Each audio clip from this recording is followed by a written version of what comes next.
तो hello friends, welcome back to YouTube channel this is Aditya. तो चलिए देखते हैं कि निफ्टी बैंक निफ्टी कहाँ मोमेंटम कर सकता है और कौन से स्टॉक्स हम कल इंट्राडे के लिए ट्रेड कर सकते हैं। सबसे पहले हम आ जाते हैं निफ्टी के 15 मिनट्स के चार्ट फ्रेम। तो जैसे कि हम लोगों ने कल डिस्कशन किया था, जैसे मार्केट इस स्विंग के नीचे जाएगा जो कि 18,100 18,120 के नीचे जैसे ही जाएगा तो हम इसको सेल करेंगे। मार्केट का थोड़ा बहुत फ्लैट या थोड़ा बहुत गैप डाउन ओपन होना था और हम इसको इमीडिएट सेल करेंगे और मार्केट हमारे क्राइटेरिया में ओपन हो गया। मार्केट फ्लैट ओपन होने के बाद कंटिन्यू सेलिंग प्रेशर आया और हमारा फर्स्ट टारगेट था 18,100 और जैसे कि हम लोगों ने कल डिस्कशन किया भी था 17,800 के आसपास हमारा सेकंड टारगेट होना चाहिए। मार्केट यहाँ पे आया फर्स्ट टारगेट होने के बाद 18,000 के आसपास से एक थोड़ा बुलिशनेस आया, लेकिन at the end of the day slow and study market नीचे आया। तो देखते हैं कल एक एक्सपायरी होने वाला है तो कल कैसे हम इसको ट्रेड कर सकते हैं। सबसे पहले हम इसमें सपोर्ट और रेजिस्टेंस आइडेंटिफाई करेंगे। तो सबसे पहले यहाँ पे अगर हम यहाँ पे देखेंगे समवेयर अराउंड 18,000 एक सपोर्ट या एक रेजिस्टेंस की तरह एक्ट हो सकता है और 17,800 एक सपोर्ट की तरह एक्ट हो सकता है। क्योंकि ये दोनों राउंड नंबर है तो मार्केट मोस्ट प्रोबेबली इसी रेंज के अंदर ओपन हो सकता है और इसी रेंज के अंदर एक वॉलेटिलिटी क्रिएट कर सकता है। क्योंकि मार्केट कंटिन्यू एक सेलिंग प्रेशर के बाद, जैसे कि हम लोगों ने डिस्कशन किया था, कि सेलिंग प्रेशर के बाद एक वोलेटाइल टू साइडवेज मार्केट रहता है, फिर एक साइडवेज मार्केट रहता है, फिर एक ट्रेंड डिसाइड होता है कि यह अप साइड जाएगा या फिर अप साइड ब्रेकआउट होगा या फिर डाउन साइड ब्रेक डाउन होगा। कल इसमें 3 चांसेस हो सकता है। एक तो मार्केट फ्लैट ओपन हो सकता है, गैप अप ओपन हो सकता है या फिर एक गैप डाउन ओपन हो सकता है। तो सबसे पहले हम देखते हैं कि अगर फ्लैट ओपन होगा तो क्या हो सकता है। अगर फ्लैट ओपन होगा तो मार्केट थोड़ा बहुत ऊपर की तरफ पुल करेगा 18,000 के आसपास एक रेजिस्टेंस लेने के बाद। अगर यहाँ पे हॉल्ट किया और आफ्टर 12 PM या फिर अगर 1 PM के बाद इसने एक ब्रेकआउट दिया तो एक ब्रेकआउट सस्टेन हो सकता है और एक्सपायरी के दिन एक अच्छा खासा मोमेंटम हो सकता है। लेकिन अगर कल बहुत बड़ा गैप अप ओपन हो गया समवेयर अराउंड 18,000 या फिर 18,000 के थोड़ा बहुत ऊपर गैप अप ओपन हो गया तो मार्केट नीचे आ सकता है और समवेयर अराउंड क्लोजिंग प्राइस के आसपास एक सपोर्ट की तरह एक्ट कर सकता है। और यहाँ पे अगर 12 बजे 12 बजे या फिर 1 बजे तक इसी लेवल के आसपास अगर एक्सपायरी के दिन हॉल्ट करने लगा तो चांसेस आर वेरी हाई कि नीचे की साइड ब्रेकडाउन दे सकता है। लेकिन अगर उसको ऊपर जाना है तो उसको थोड़ा बहुत फ्लैट या थोड़ा बहुत गैप अप ओपन होना पड़ेगा। लेकिन अगर कल बहुत बड़ा गैप डाउन ओपन हो गया समवेयर अगर मान लीजिए 17,880 के नीचे अगर कल कहीं मार्केट गैप डाउन ओपन होगा तो फिर से एक सेलिंग प्रेशर का आ सकता है 17,800 के आसपास। ये एक टाइम स्पेंड कर सकता है। मोर ओवर मार्केट इसी रेंज के अंदर एक वोलेटिलिटी क्रिएट कर सकता है। लेकिन अगर 12 बजे के बाद अगर कोई ब्रेकआउट या फिर एक चैनल पैटर्न में या फिर अगर हम कह सकते हैं एक चैनल पैटर्न में फंसा हुआ है, एक ट्रायंगल पैटर्न में फंसा हुआ है और अगर ब्रेकआउट देता है ऊपर की साइड में तो एक ब्रेकआउट सस्टेन हो सकता है। अगर सुबह ही मार्केट ओपन होते ही साथ अगर बहुत बड़ा मोमेंटम होगा तो फिर ये मोमेंटम फेड हो सकता है और मार्केट कंटिन्यू नीचे भी आ सकता है। तो चलिए बैंक निफ्टी देख लेते हैं। बैंक निफ्टी हम लोगों ने कल एनालिसिस किया था। इसके नीचे हम इसको इमीडिएट सेल करेंगे। मार्केट अगर कहीं भी ओपन होगा इस रेंज के अंदर तो हम इसको सेल करेंगे और हमारा फर्स्ट टारगेट हो जाएगा 37,800 के आसपास। और हमने ये भी डिस्कशन किया था कि मार्केट अगर ऊपर की साइड में 38,000 के आसपास एक रेजिस्टेंस है और ये वाला पार्ट भी एक रेजिस्टेंस है और नीचे की साइड में 37,800 एक सपोर्ट है तो मार्केट इसी के अंदर एक वोलेटिलिटी क्रिएट कर सकता है।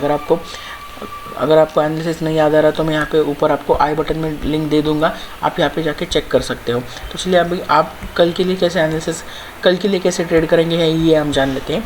सबसे पहले 38,800 के आसपास एक बहुत बड़ा रेजिस्टेंस है और नीचे की साइड में अगर हम देखेंगे 37,800 एक बहुत बड़ा सपोर्ट है। तो मार्केट के पास एक बहुत ज़्यादा बड़ा रेंज है एक वोलेटिलिटी क्रिएट करने के लिए।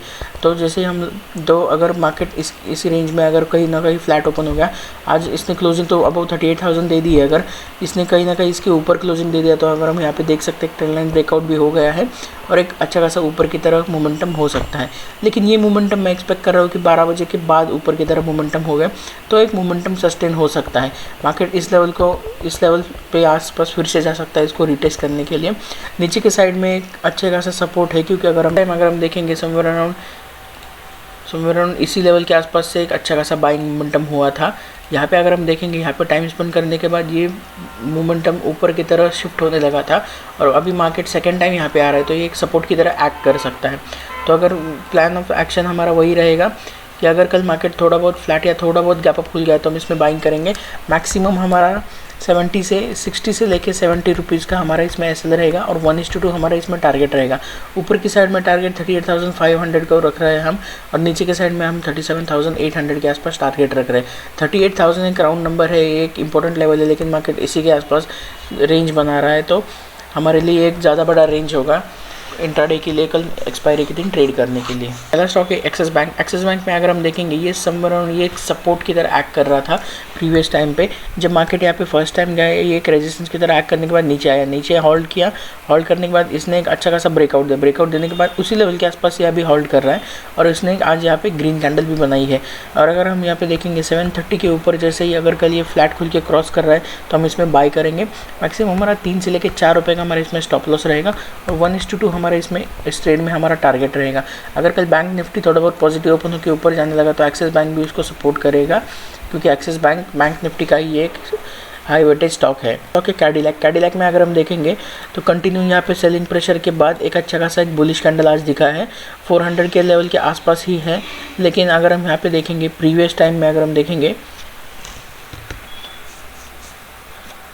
यहाँ पे देखेंगे तो ये कहीं ना कहीं एक सपोर्ट की तरह एक्ट कर रहा था। मार्केट जब भी इस लेवल के इस जोन में आ रहा था तो एक सपोर्ट की तरह एक्ट कर रहा था और मार्केट इस लेवल के आसपास फर्स्ट टाइम आया है तो ये एक सपोर्ट की तरह एक्ट हो सकता है, जहाँ पे एक सेलिंग प्रेशर के बाद अभी एक ग्रीन कैंडल है तो हमें एकदम लोएस्ट पॉइंट पे हमें इसके बाइंग के लिए मिल रहा है।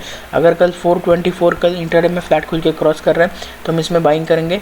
2 से लेके 3 रुपये का हमारे इसमें स्टॉप लॉस रहेगा और 1:2 हमारे इसमें मैक्सिमम प्रॉफिट रहेगा, टारगेट रहेगा।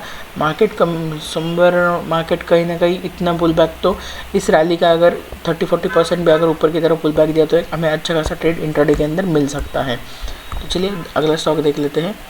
अगला स्टॉक है हिंडाल्को में अगर हम देखेंगे सेलिंग प्रेशर के बाद थोड़ा बहुत पुल बैक के बाद फिर से सेलिंग प्रेशर, फिर एक पुल बैक और धीरे धीरे ये ऊपर जाने का कोशिश कर रहा है और समवेयर अराउंड यहाँ पे हमें ग्रीन कैंडल भी दिख रहा है तो हम और 500 का एक राउंड नंबर भी है। अगर कल 505 कल ये क्रॉस कर रहा है तो हम इसमें बाई करेंगे। 1 से लेकर 2 रुपये का हमारे इसमें स्टॉप लॉस रहेगा, ज़्यादा बड़ा नहीं रहेगा और हमारा 1:2 हमारे इसमें टारगेट रहेगा। हमारा टारगेट मैक्सिमम इस प्रीवियस स्विंग के आसपास रहेगा, लेकिन अगर कल ये अच्छा खासा मोमेंटम दिखने लगा सुबह तो इसके ऊपर भी जा सकता है। तो अच्छा लगा तो डेफिनेटली वीडियो को लाइक कीजिए, चैनल को सब्सक्राइब कीजिए and thank you for watching.